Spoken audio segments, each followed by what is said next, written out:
Dober dan. Pred tednom dni sva nekaj misli namenila razpletu procesa v zadevi Patria. Nadaljujeva na tej točki. Pravi, čakava tipkopis sodbe. Dokler tipkopisa ni, kakšnega resnejšega komentiranja samega izreka sodbe seveda ne bova zganjala. Lahko pa rečeva kaj v kontekstu. A nas to vodi iz krize? V kontekstu imaš prav, ti dam prav, možno pravzaprav sam to povedati, da proces ni zaključen. In če smo se približno kaj naučili v pravni državi, je to, da pač naj sodišče opravijo svoj posel. V kontekstu je mogoče reči predvsem to, saj jaz osebno popolnoma izključujem političen proces. Popolnoma izključujem in mislim, da gre za strokovna vprašanja.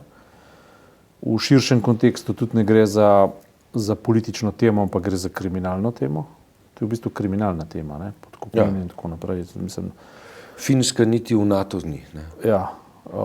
Tako da pregrevanje ozračja je v bistvu bolj pač politična zadeva, a ne?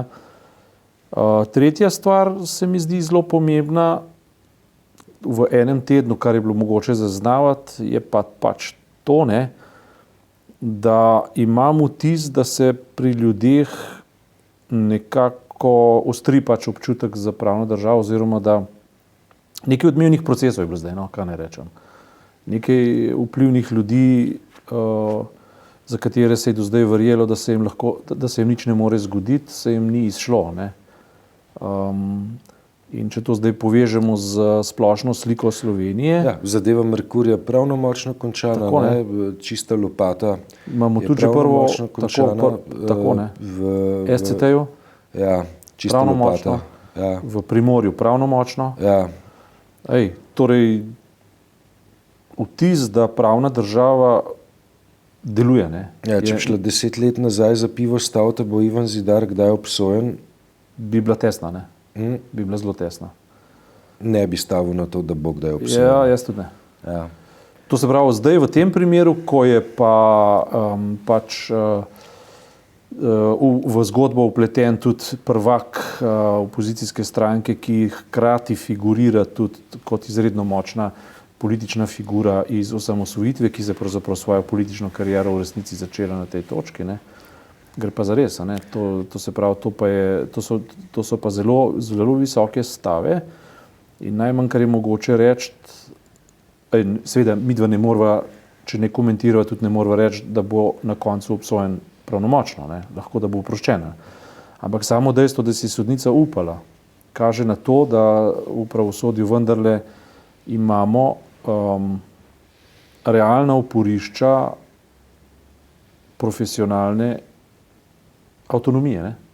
Tako, kaj ne rečem, ne. Se pravi, ker toliko politikov mi poznava zadnjih 20 let, ne, da lahko rečeva, da glede na vse diskvalifikacije, na ves pogromaški pogon, na vso to medijsko brozgo in okolja, ne, biti sodnik za tako plačo in v taki visokoktanski zadevi presoditi na tak način to je kar pogumno dejanje, ne. Namreč, midva sva pred tedni, ne, sva nekaj besed namenila tudi načrtu za izhod iz krize v 3 poglavjih, ne. In v tem načrtu za izhod iz krize je po najni tedanji oceni nekaj manjkalo, ne. Tisto, kar je pa manjkalo, je pa ravno vidik delovanja pravne države. In moja ocena je ta, ne, da so vsi stabilizacijski načrti za izhod iz krize in tako naprej, ne, vse te precej komplicirano zveneče zadeve, komplicirano zveneči projekti v svojem bistvu psihološki projekti, kaj hočem reči, ne. Namreč, ko se skupnost znajde v stiski, je postavljena pred vprašanje, na kakšen način bo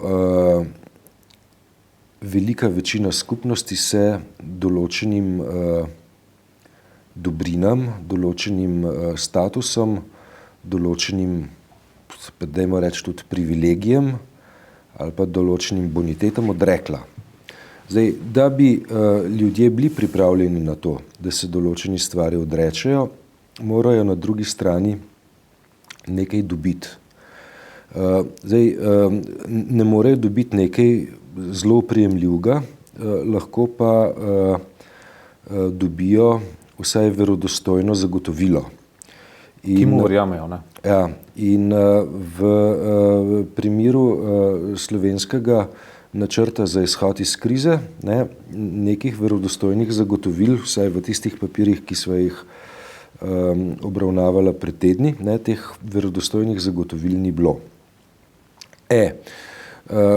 Ko smo pa pri sodnih procesih proti ljudem, ki imajo določeno družbeno moč, pa mi pravzaprav na nek način točno ta zagotovila in to kar dovolj verodostojno dobivamo. Yep. Namreč dobivamo zagotovilo, ki pa ni napovedano strani izvršne veje oblasti, pač pa strani sodne veje oblasti, da v tej družbi ni več svetih krav. Nedotakljivih krav, ja. Svetih krav. Ja.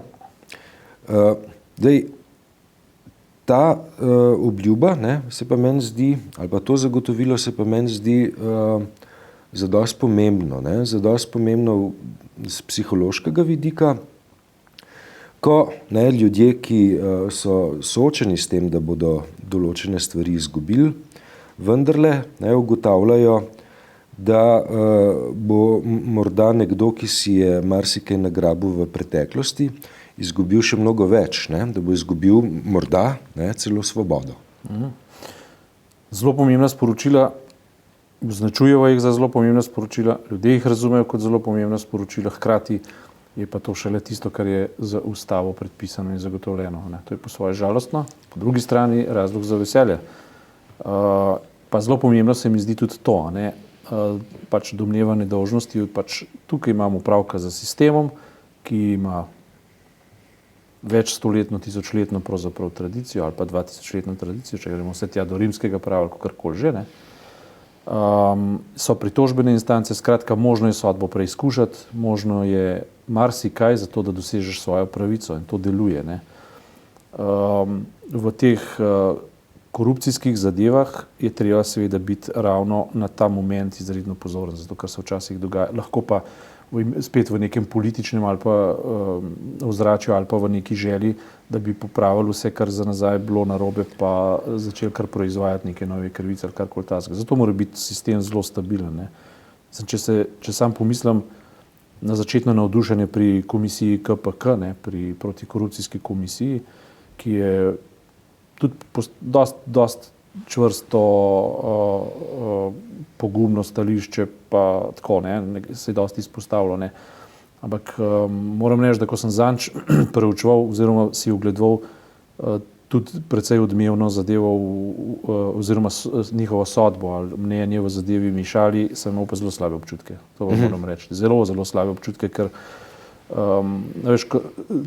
hočem to povedati, se mi zdi zelo pomembno, da sistem deluje po nekih strokovnih principih, na kateri se lahko zaneseš. V sodbi Mišali se jaz na KPK preprosto nisem zanesel in se tudi danes ne zanesem.